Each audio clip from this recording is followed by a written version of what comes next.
안녕하세요. 저는 외국계 회사를 다니며 아이를 키우고 있는 30대 여자입니다. 저는 이혼을 했는데요. 여러 가지 이유가 있었지만 가장 큰 이유는 바로 시어머니 때문이었어요. 능력이 저보다 부족한 남자와 결혼을 했는데 그런 남자랑 살면 적어도 시집살이는 없을 줄 알았거든요. 하지만 더하면 더했지 절대 덜하지 않더라고요. 이럴 거면 더 능력 좋고 잘생긴 사람이랑 결혼할 걸 그랬어요. 남편과는 고등학교 동창으로 만났고 한동안 연락이 끊긴 후 28살이 되어 동창회에서 다시 만났어요. 그 자리에 있는데 시선이 느껴질 정도로 그 사람이 저만 바라보고 있더라고요. 결국 그 사람은 제 번호를 받아갔고 한번 만나자고 제안을 했습니다. 만나서 저녁을 먹는데 그 사람이 저에게 묻더라고요. 내가 너 좋아했던 거 알아? 그랬어? 가끔 생각나서 연락하고 싶었는데 내가 번호를 모르고 있었더라고. 그래서 매년 동창회 나와서 너 찾았어. 그런데 없더라. 내가 좀 바쁘게 사느라. 가끔 연락해도 돼? 그럼 우리 친구잖아. 훅 들어온 그 사람의 고백에 저는 한 걸음 물러섰어요. 저는 해외 출장도 많고 야근도 많은 직종이라 연애할 틈이 없었습니다. 연애를 몇 번 해본 적은 있지만 늘 제가 바쁘다 보니 끝이 좋지 못했거든요. 항상 제가 먼저 차이다 보니 어느샌가 일을 하려면 연애는 포기해야겠다 싶은 생각이 들더라고요. 그러던 중 그 남자가 나타난 것이죠. 저도 솔직히 나쁘지 않았지만 동창이다 보니 나중에 헤어지면 괜히 골치 아플까봐 거리를 두고 있었어요. 그럼에도 불구하고 그 사람은 늘 저를 기다렸어요. 약속을 해도 저는 늘 늦었기 때문에 미안하다는 말을 달고 살았는데 그 사람은 저에게 미안하다는 말 하지 마. 내가 좋아서 기다린 거야. 하며 저를 안심시켜줬습니다. 바쁘고 시간도 없는 나를 왜 좋아하는 걸까 하며 궁금해한 적도 있었어요.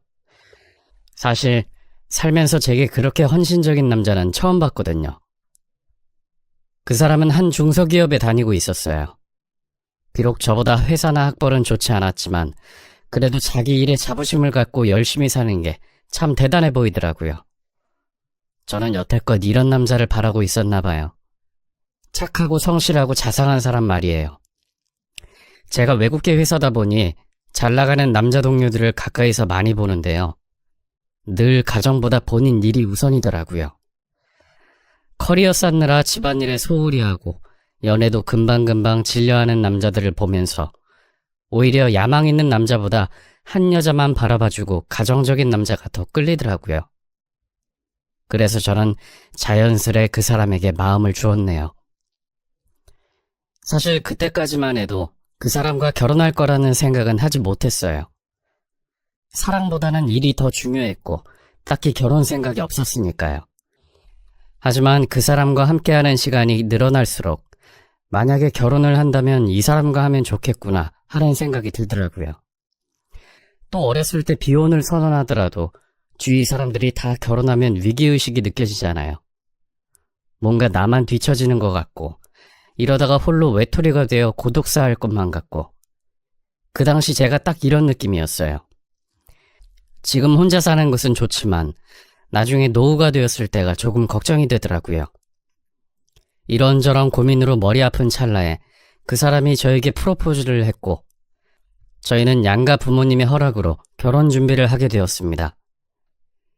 사실 저희 친정 부모님께서는 많이 아쉬워하셨어요. 부자는 아니더라도 딸을 고생시키지 않을 만한 사람을 원하셨거든요. 아무래도 남자친구가 저보다 연봉도 낮고 회사도 좋지 못하니 저희 부모님이 걱정하실 만 하셨죠.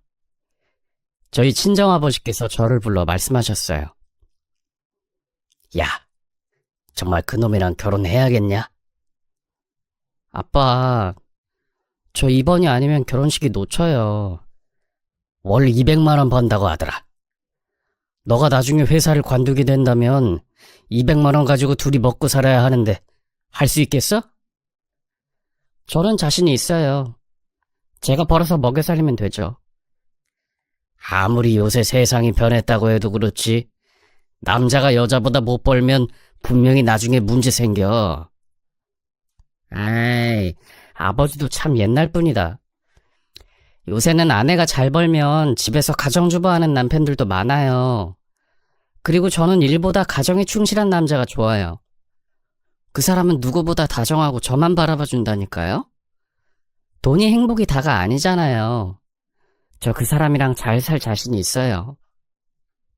그래도 한 번만 더 생각해봐라. 평생을 결정할 일인데. 저는 당시 무언가에 홀린 듯이 결혼을 진행했습니다. 그 사람을 사랑했고 이 사랑이 영원할 줄 알았거든요. 부모님 말씀을 드려야 한다는 걸 완벽하게 잊고 있었어요. 자식 이기는 부모 없다고 하잖아요. 저희 부모님께서도 결국 사위를 따뜻하게 받아주셨습니다. 결혼 전 처음 남편의 집에 인사하러 간 날, 시어머니가 버선발로 뛰어나와 저를 반겨주셨어요. 남편이 잘 말을 했는지 저를 굉장히 예뻐해 주시더라고요. 아들한테 얘기 많이 들었다. 너같이 훌륭한 애가 우리 아들이랑 결혼한다고 해서 내가 얼마나 기쁜지 아니? 정말 고맙다. 내 아들이랑 결혼해줘서. 아니에요, 어머님. 이 사람 정말 좋은 사람이라서 제가 오히려 어머니한테 더 고마워해야 하는걸요. 그때는 알지 못했어요. 시어머니가 제 인생의 최대 복병이 될 것이라는 것을요. 결혼하자마자 시어머니는 완전히 돌변하셨습니다. 저를 사랑스럽게 바라보는 눈빛은 어느새 사라지고 표독스러운 표정으로 저에게 하나하나 지시를 하셨죠. 그러다가 하루는 저를 불러앉혀 종이 하나를 건네시더라고요. 그 안에는 남편 집안의 제사 목록과 행사 목록이 써져 있었고 이것저것 유념해야 할 사항이 적혀 있었습니다. 그거 보고 꼭 외워둬라. 우리 집 행사는 이제 네가 꼭 챙겨야 하니까. 네, 어머님. 네가 장손 며느리인 건 알지? 역할을 잘해야 할 거다. 그때는 뭣도 모르고 내내거리며 어머님의 비위를 맞추려고 했습니다. 누구나 며느리가 되면 처음에는 정말 잘하려고 노력하잖아요. 사실 저희 친정은 제사를 지내지 않거든요. 그래서 저는 제사를 어떻게 지내야 하는지 인터넷으로 꼼꼼히 공부를 하며 1등 며느리감이 되려고 노력했습니다. 시어머니의 마음에 들고 싶었거든요. 지금 생각해보면 부질없는 생각이었네요. 아까도 말했듯이 제가 하는 일이 출장이 많잖아요. 그래서 어머님께 양해를 구한 적도 있었어요. 사실 어머님은 결혼 전까지만 해도 제가 하는 일을 존중해 주셨고 대단하다고 말씀까지 해주셨어요. 그래서 당연히 출장도 이해해 주실 줄 알았죠. 어머님, 제가 이번 주에 출장을 가서 제삿날 일찍 집에 가야 할 것 같은데 어쩌죠? 출장을 간다고? 네, 그렇게 됐어요. 회사에 직원이 너만 있니? 네? 아니, 남자 직원들도 많을 거 아니니? 유부녀가 무슨 출장이야? 그러면 우리 아들 밥은? 너 없으면 그동안 우리 아들 굶을 텐데 꼭 출장을 가야겠어? 우리 아들 라면 하나 끓일 줄 모르는 앤데 혼자 어떻게 두니? 어머님, 이건 바꿀 수가 없는 거라서요. 제 부사가 원래 출장이 많은 거 아시잖아요. 직업을 바꿀 순 없니? 바꿀 수야 있죠. 대신 연봉을 깎아야죠. 그대로 받으면서 사무실에서 일하는 일 어디 없나?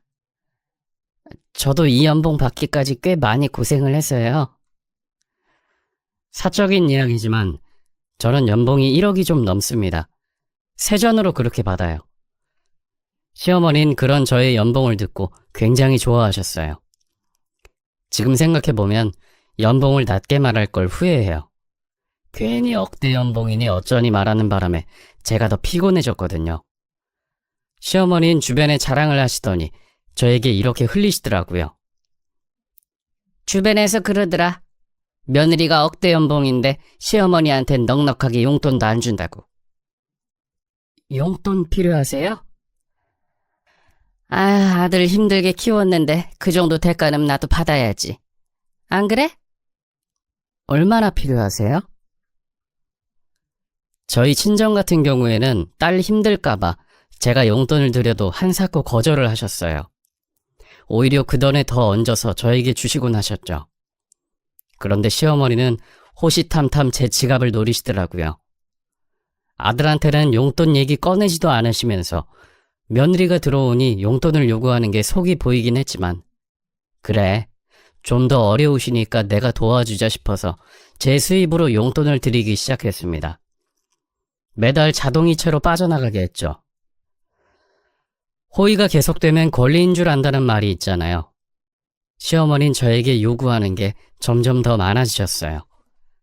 말끝엔 항상 아들 부심을 부리셨죠. 꽃놀이 가게 돈 좀 붙여라. 내 덕분에 잘난 남편 데리고 살잖니. 월 200번은 아들 부심을 부리는 건 좀 아니지 않나요? 시집살이가 없을 거라고 생각했는데 그건 저의 착각이었습니다. 시어머니는 저를 심부름꾼처럼 마구 굴리시더니 저를 깔아뭉개시더라고요. 너 돈 좀 번다고 우리 아들 기죽이지 마. 네가 판검사도 아니고 의사도 아닌데 솔직히 잘난 건 아니지. 결혼 전에 우리 아들 의사인 여자랑 선도 봤잖니. 그쪽에서 우리 아들이 너무 마음에 든다고 집 앞까지 쫓아온 거 있지? 근데 우리 아들이 마음에 안 든다고 해서 할 수 없이 둘이 떼어놨지. 그때 어찌나 귀찮았는지 몰라? 저는 그 이야기가 뻥이라는 사실을 너무나 잘 알고 있었습니다. 남편은 항상 짝사랑만 하며 살았다고 들었어요. 그런 사람이 의사와 선을 보고 상대방이 쫓아왔다는 건 말이 안 되잖아요. 게다가 여의사들이 얼마나 콧대가 높은데 가진 거 없고 별 볼 일 없는 저희 남편이랑 결혼을 하겠어요? 남편한테 팩트체크하지 않아도 거짓말인 게 눈에 보였죠.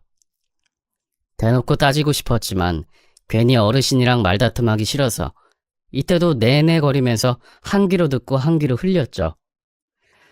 그 후 시어머니의 허언증은 날이 갈수록 점점 심해지셨어요. 저는 그렇게 아들밖에 모르는 시어머니 때문에 자존감이 깎였습니다.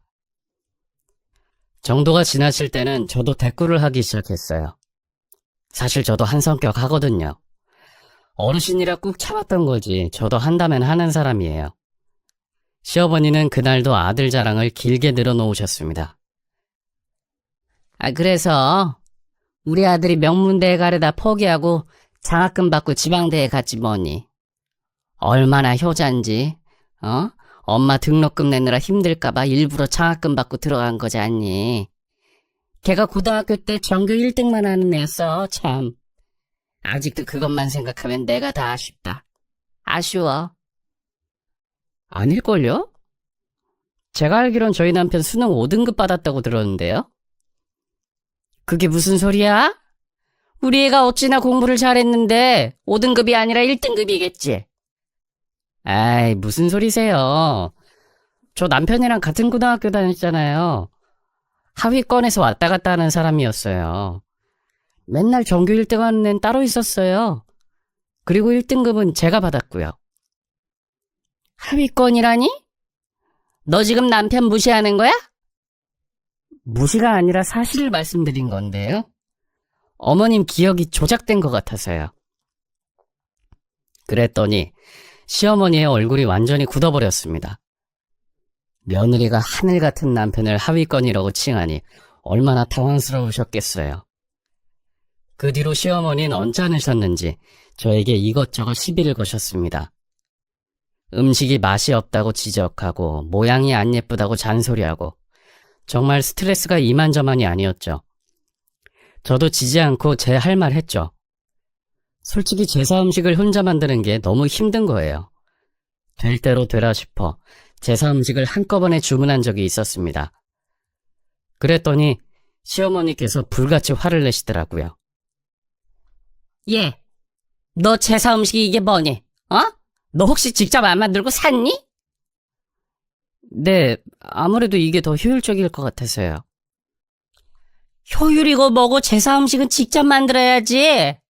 이게 다 정성이고 예의인 건데. 죄송해요. 제가 회사 일 때문에 시간이 없었어요.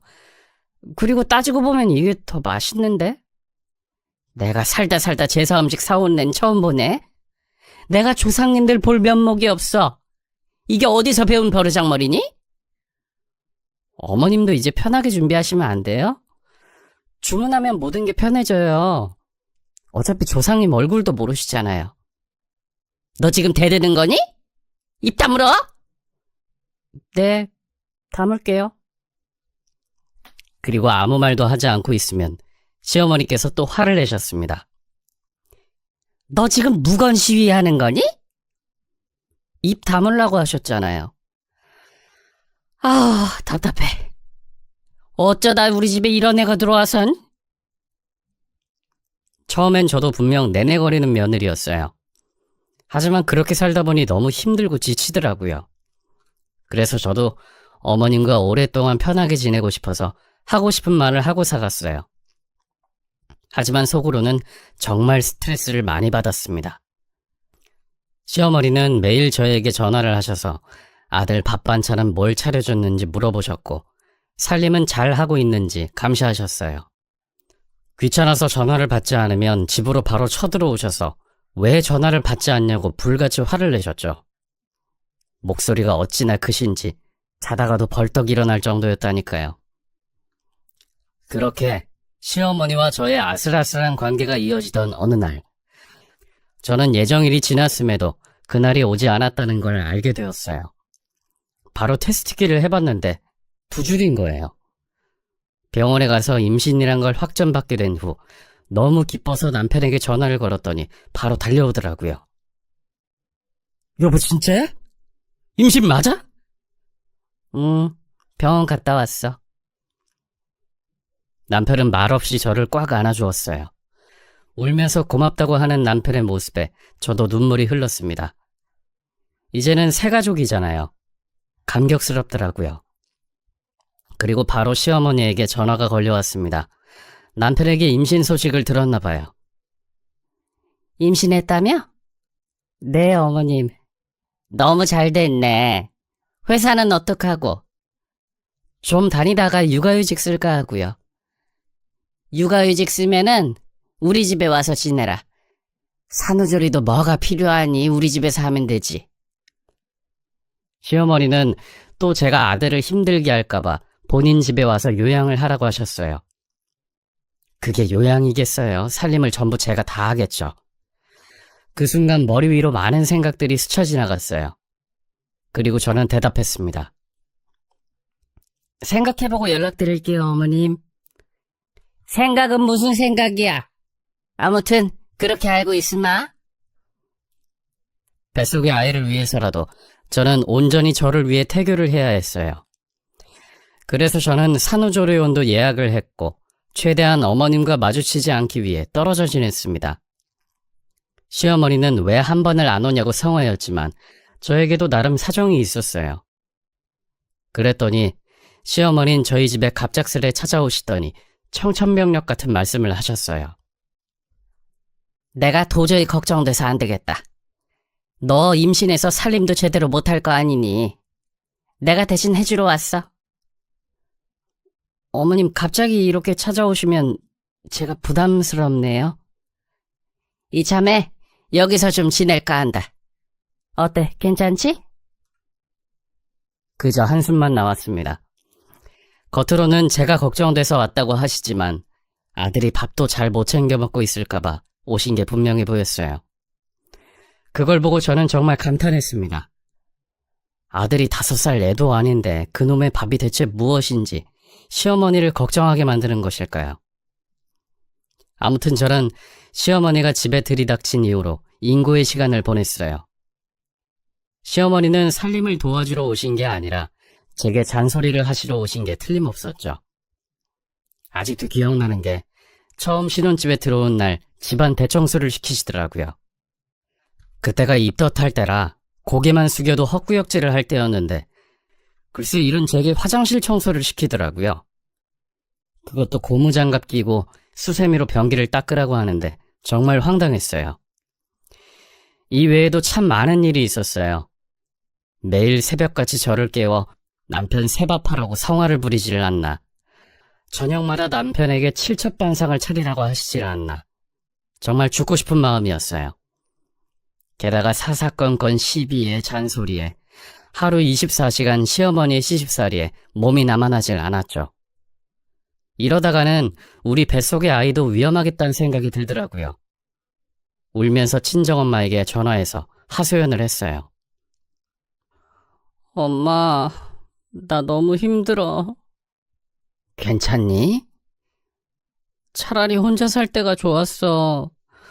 어머님이 자꾸 내 방에 불쑥불쑥 들어와서 잔소리를 하시는데 미칠 것 같아. 하루 종일 허리 한 번 못 펴고 살림하고 있다니까.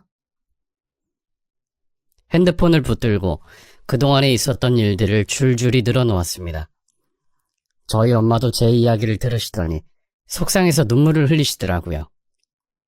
저는 무엇보다도 시어머니와 떨어져 지내고 싶었어요. 그래서 남편에게 말을 꺼냈습니다. 여보, 어머님이랑 나 같이 못 살아. 이러다가 내 몸도 상한다고. 당신이 이해를 좀 해주면 안 될까? 우리 엄마가 몇 년 만에 아들 집 왔다고 좋아하시는데, 게다가 엄마가 너 출산 준비 도와주느라 오신 거잖아. 그럼 좀 불편해도 고맙게 생각해야지. 출산 준비는 무슨, 집안일 전부 내가 하고 있다고. 아침부터 저녁까지 청소하고 빨래하고 요리하느라 죽을 것 같아.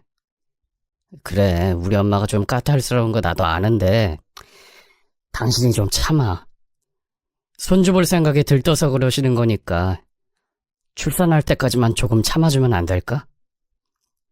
지금 당신한테는 엄마가 더 중요해? 뱃속의 아기는 어쩌고? 나도 힘들어. 중간에서 눈치 보인다고. 그래, 그렇게 나올 줄 알았어.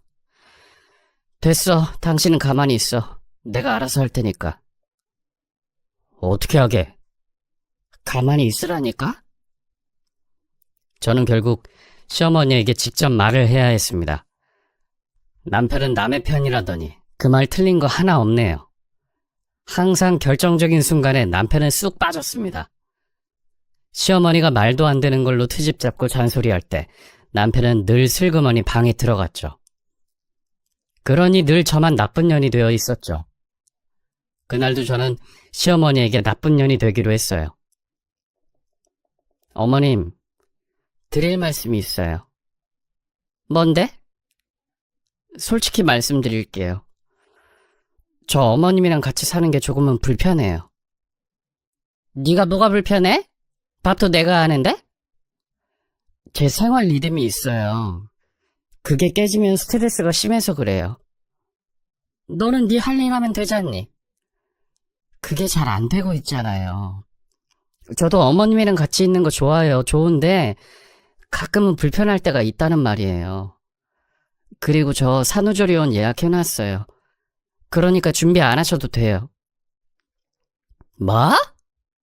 아니 내가 말했잖아. 산후조리원인가 뭔가 그거 예약하지 말라고. 거기서 산후조리 하고 싶어요. 그럼 그 돈은? 제 수입으로 할 거예요. 얘는 대체 무슨 소리를 하는 거야? 네 수입이 우리 아들 돈이지? 네? 돈 좀 아껴. 번다고 다 쓰지 말고. 그래도 어머님, 산후조리원은 꼭 가야 돼요. 가뜩이나 직장생활 하느라 힘든데 산후조리는 잘 해야죠. 애 낳고 몸 망가지는 거 한순간이라니까요. 주변 친구들 말 들어보니까 아무리 친정엄마라도 제대로 산후조리 도와주는 거 힘들대요.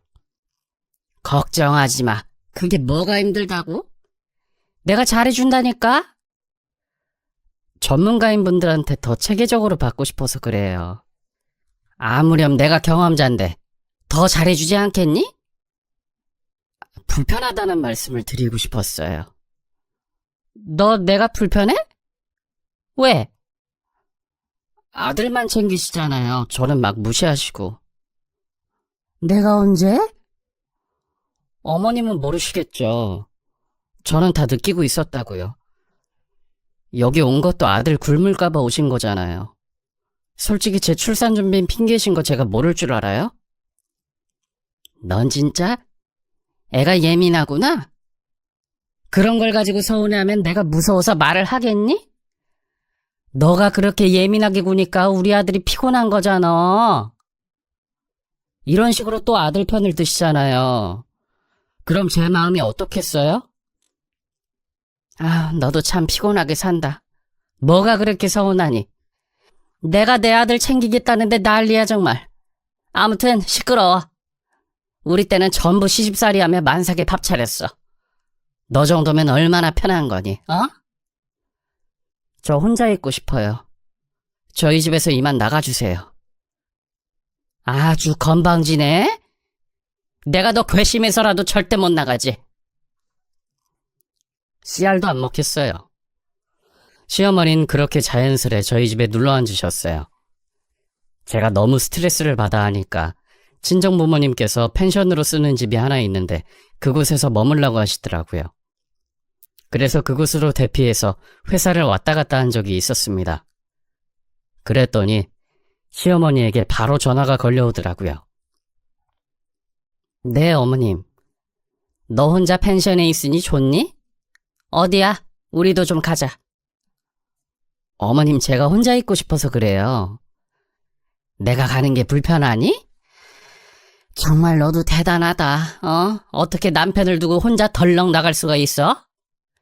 네가 집 나가서 우리 아들 밥 내가 다 해먹이고 있다. 너는 네 남편이 걱정되지 않니? 죄송해요. 하지만 여기서 태교를 좀 하고 싶어요. 제가 요즘 몸이 좀 안 좋아서 그래요. 병원에서 안정을 취하라고 했거든요.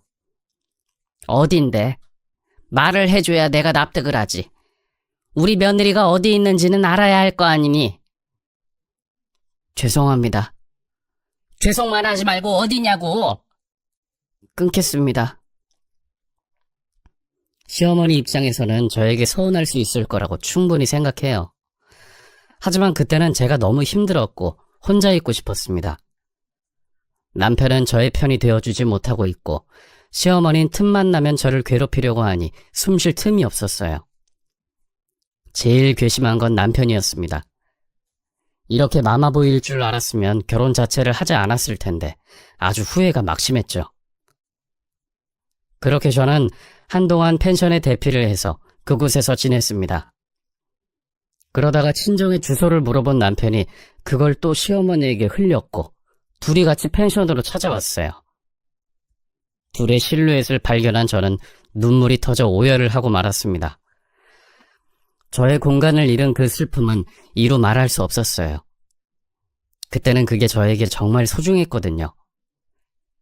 임신 우울증에 시달리고 있었던 저는 시어머니와 남편이 악마로 보였습니다. 저를 위한답시고 삼계탕을 해주었음에도 불구하고 닭다리는 늘 남편 차지였죠. 이미 뱃속에 아이가 있는데 저는 이혼 생각이 굴뚝 같았어요.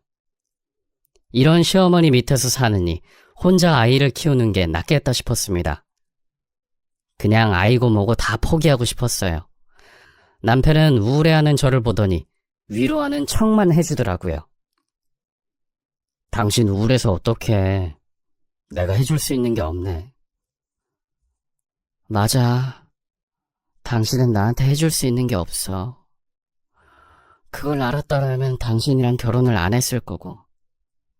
난 정말 내 인생에서 당신이랑 결혼한 걸 제일 후회해.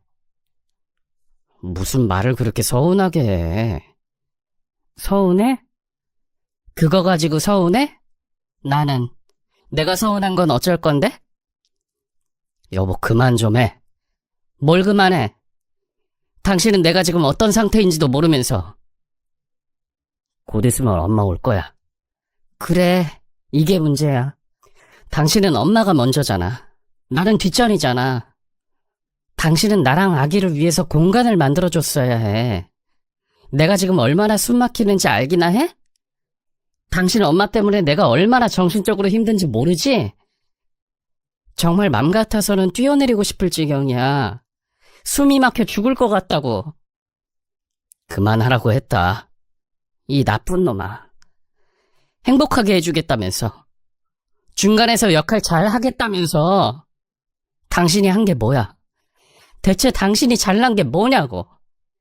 능력도 없고 찌질한 놈을 내가 왜 좋아했는지 아주 후회가 돼. 이게 오냐오냐 해주니까 아주 선을 넘어버리네. 야, 너 말 다 했어? 왜? 때리게? 어디 한번 때려봐, 이 미친 새끼야! 저와 남편의 관계는 걷잡을 수 없을 정도로 악화되어 버렸고, 저는 그때 몸도 마음도 많이 지쳐있는 상태였습니다. 결국 저는 육아휴직을 조금 더 앞당겨서 쓰게 되었어요. 정신건강을 위해 어쩔 수 없는 선택이었습니다. 그 이후로 저는 마음을 챙기며 집에서 휴식을 취했어요. 제가 너무 힘들다고 울고불고 난리를 치니 시어머니도 결국 집으로 돌아가셨습니다. 아기를 위해서 마음을 안정시키려고 노력했어요. 그렇게 저는 어느새 만삭의 임산부가 되었죠. 하지만 시어머니는 저를 가만두지 않았습니다. 계속 전화를 하시더라고요. 그래서 저는 남편에게 시어머니의 전화는 받지 않겠다고 선언했어요. 그랬더니 남편이 어느 날 저에게 쩔쩔매며 이렇게 말하더라고요. 한 번만 받아주면 안 될까? 우리 엄마가 너 걱정돼서 전화 한 통 꼭 하고 싶으시대. 싫다고 했잖아. 지금 엄마랑 통화 중이야. 뭐? 제가 전화기를 전달받자 시어머니는 저에게 고래고래 소리를 지르셨습니다. 너 왜 안 오니? 빨리 와야지.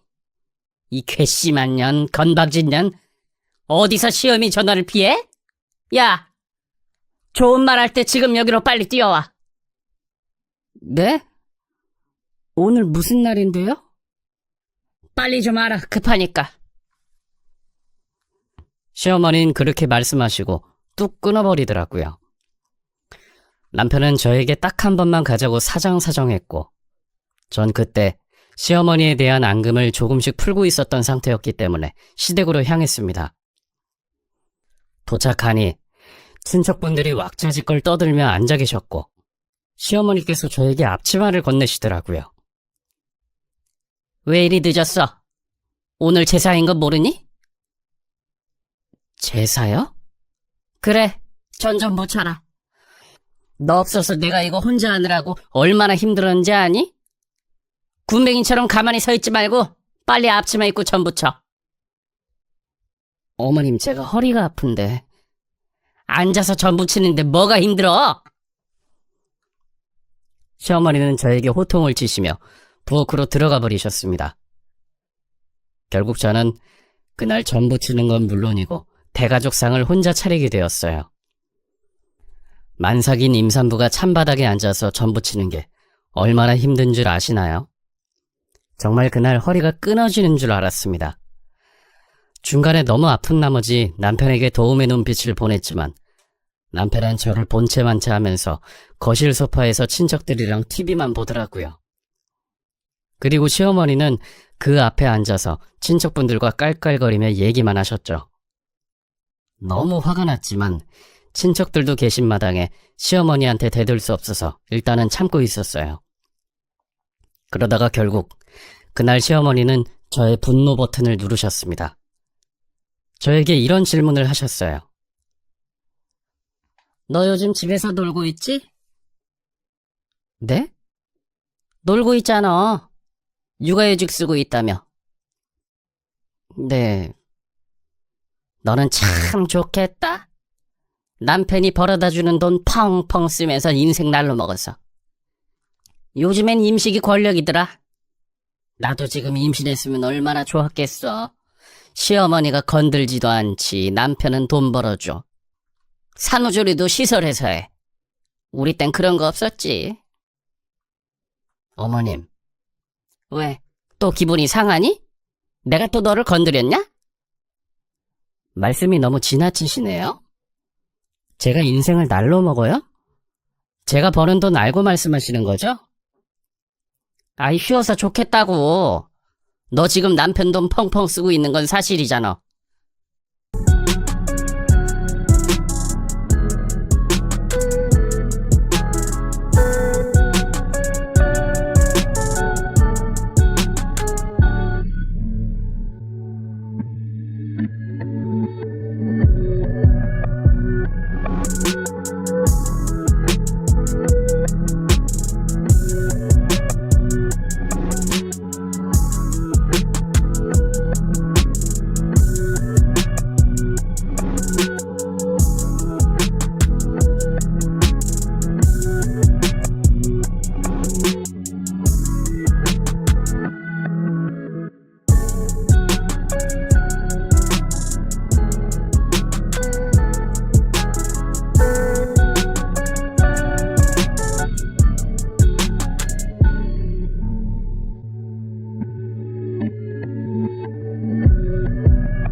지금 날로 먹는 게 누군데? 뭐라고? 어머님이야말로 인생 날로 먹잖아요. 며느리가 주는 용돈 따박따박 받았으면서 아들 자랑은 하고 싶어서 며느리 까내리고 잘난 거 하나 없는 아들 내세우면서 부끄럽지도 않았어요? 너 지금 말 다 했어? 아니요, 다 못했어요. 저 이대로 못 살아요. 제가 여태껏 아기 때문에 참았거든요. 그런데 아기를 위해서라도 여기랑 연 끊어야겠어요. 아줌마 아들이랑 연 끊겠다고. 뭐라고? 아줌마? 지금 당장 용돈 자동이체 끊을 거니까 그런 줄 아세요. 저는 옷을 챙겨 입고 혼자 운전해 집으로 돌아왔습니다. 그리고 펑펑 울었어요. 지난 세월이 너무 억울하고 슬퍼서 하염없이 눈물이 나왔어요. 며느리를 그런 식으로 생각하는 시어머니와 더 이상 지낼 수 없었고, 그걸 모른 척하며 자기 엄마가 제일 불쌍한 줄 아는 남편과도 더 이상 살 수 없었습니다. 이혼이 불가피하다는 걸 그때 깨달았죠. 일단 그렇게 결정을 하니 마음이 홀가분해지더라고요. 이제 난 자유다. 지긋지긋한 시댁에서 탈출이다 외치며 눈물을 흘렸습니다. 그리고 잠시 후 남편이 집에 들어와 저에게 마구 삿대질을 하더라고요. 당신 뭐야? 미쳤어? 그래, 미쳤다. 당신 엄마가 해도 해도 너무하길래 내가 한 소리 했어. 그게 문제야? 지금 우리 집안 발칵 뒤집어졌어. 엄마는 당신한테 무릎 꿇으라고 난리야. 무릎? 무릎은 당신 엄마가 나한테 꿇어야지. 나한테 막말한 거 당신도 다 들었잖아. 우리 엄마 원래 그런 사람이잖아. 나이 든 사람이랑 그렇게 꼭 대들고 싸워야 되겠어? 그냥 네가 좀 참아주면 안 돼? 더 이상 못 참겠어. 그냥 우리 이혼해. 마음에도 없는 말 하지 말고. 이혼이 장난인 줄 알아? 아니, 나 당신이랑 진짜 이혼하고 싶어. 진심이야. 아이가 있는데 어떻게 이혼을 해? 더 이상 이렇게 못 살아. 내 마음이 편해야 우리 아기도 편하지. 당신이랑 함께하는 1분 1초가 고통이었어. 이제는 탈출하고 싶으니까 내버려둬. 진짜 이혼하게? 여보, 그러지 마. 내가 여태껏 이혼 얘기 꺼낸 거 봤어? 진심이니까 당신 엄마한테 전해. 이제 며느리 용돈 받을 생각하지 말라고. 저 여보, 일단 진정 좀 해. 내가 지금 진정하게 생겼어? 당신이 제일 문제야. 내가 고통받을 동안 아주 즐거웠지? 미안해. 당신이 많이 속상했구나. 나는 여태껏 몰랐어. 모른 척한 거겠지. 됐고, 이제 나 좀 놔줘. 이혼은 안 돼. 만삭인 채로 어떻게 이혼을 해? 그럼 당신 엄마랑 연 끊고 지낼 수 있어? 그 말을 듣고 남편은 잠시 머뭇거렸습니다. 그걸로 대답을 대신한 거죠. 이 인간은 절대로 저를 위해 살지 않겠구나 싶어 이혼을 확신했어요. 이혼하자. 더 이상 안 될 것 같네. 당신은 그냥 엄마랑 평생 살아. 인연 끊을게. 끊으면 되잖아. 끊을 수 있어. 엄마가 이해할 거야. 아니, 당신은 절대 그렇게 못해. 기회는 여러 번 있었어. 당신이 걷어찬 거야. 저는 남편에게 확실히 이혼 의지를 보였습니다. 그리고 짐을 싸서 친정으로 갔고 그곳에서 몸조리를 했습니다. 용돈 자동이체를 뚝 끊었더니 시어머니가 저를 찾아오더라고요. 그리고 저에게 사과를 하셨어요. 화 많이 났니? 미안하다. 무슨 일로 오셨어요? 내가 옛날 사람이라 그래. 좀 고지식한 면이 있었던 거 인정하마. 됐어요. 어떻게 하면 다시 우리 아들이랑 합칠래? 이건 노력한다고 되는 일이 아니에요. 여자 혼자 어떻게 애 키우려고 그래. 요즘 세상이 얼마나 각박한데. 어머님, 아들이랑 연 끊어주실 수 있어요? 그러면 다시 합치고요. 얘가 대체 무슨 소리를 하는 거야? 둘이 끈끈하잖아요. 평생 아드님 데리고 사세요. 저는 이만 빠져드릴 테니까. 네가 진짜 겁이 없구나? 과부 되어가지고 혼자 어떻게 살려고 그러니? 저기요, 과부라니요. 그렇다 쳐도 어머님이 무슨 상관이세요? 좋은 말 할 때 손주 데리고 우리 집에 와라. 시간 줄 테니까. 됐거든요? 이만 떠나주실래요? 너 진짜 이럴래? 가세요, 얼른. 이러지 말고 좀 풀어. 어머님, 지금 상황이 장난 같아 보이세요? 어머님 얼굴만 봐도 경기 일으킬 것 같으니까 다시는 찾아오지 마세요. 저는 결국 남편 없이 출산을 하게 되었어요. 그리고 출산하자마자 이혼 서류에 도장을 찍게 되었죠. 저도 제 인생이 이렇게 될 줄은 몰랐어요. 적어도 제 인생이 평범할 줄 알았죠. 출산하자마자 이혼을 하게 된 여자가 세상에 또 있을까요? 어쩌면 별것도 아닌 일에 이혼을 한 것처럼 보일 수도 있겠네요.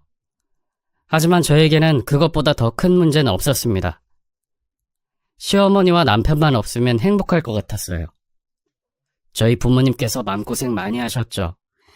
하루아침에 딸이 애를 낳자마자 이혼을 했으니까요. 저는 결국 회사를 일단 휴직했습니다. 3년 이상 다니면 1년간 휴직할 수 있는 제도가 있거든요. 일단 쉬면서 다음에 어떻게 할지 고민해보기로 했어요. 막상 아이를 낳아보니 잠시라도 떨어지기 싫더라고요. 저희 친정엄마도 저를 많이 도와주셨습니다. 그때부터 예전 시어머니는 완전히 을이 되어서 저에게 완전히 굽히더라고요. 문자로 항상 손주를 좀 보여달라고 하십니다. 저희는 서로 인연이 아니었던 것 같아요. 안 맞아도 이렇게 안 맞을 수 있나 싶을 정도였거든요. 벌써 그게 몇 년 전 일이네요. 지금은 회사와 육아에 전념하느라 정신없는 하루를 보내고 있습니다. 물론 힘들죠. 하지만 아이가 주는 그 행복은 그 어떤 것과도 바꿀 수가 없어요. 인생의 목표가 과거에는 일이었다면 지금은 아이 쪽으로 조금 더 기운 것 같습니다. 제가 이제 바라는 건 딱 하나, 아이의 건강이에요. 홀로 아이를 키우는 입장이라 많이 서툴고 부족할 수는 있지만 그래도 최선을 다하려고 합니다. 시어머니에게 용돈 셔틀을 당했을 때가 엊그제 같은데 벌써 시간이 많이 흘렀네요. 며느리와 시어머니의 관계는 정말 쉽다가도 어려운 것 같아요. 저도 이렇게 이혼을 한 걸 보면 보통 어려운 게 아닌 거죠. 현재 결혼 생활을 잘 하고 있으신 분들이 그저 존경스러울 따름이에요. 부디 우리 아이가 컸을 땐 편부모 가정이 차별받지 않길 바랍니다. 편견을 타파하기 위해 우리 모두 노력해야 한다고 생각해요. 혼자 주저리 넋두리를 늘어놓다 보니 어느새 시간이 이렇게 지났네요. 모두 건강하시고 행복하세요. 읽어주셔서 감사드립니다. 다음에 아이가 더 컸을 때 그때 또 찾아뵙겠습니다.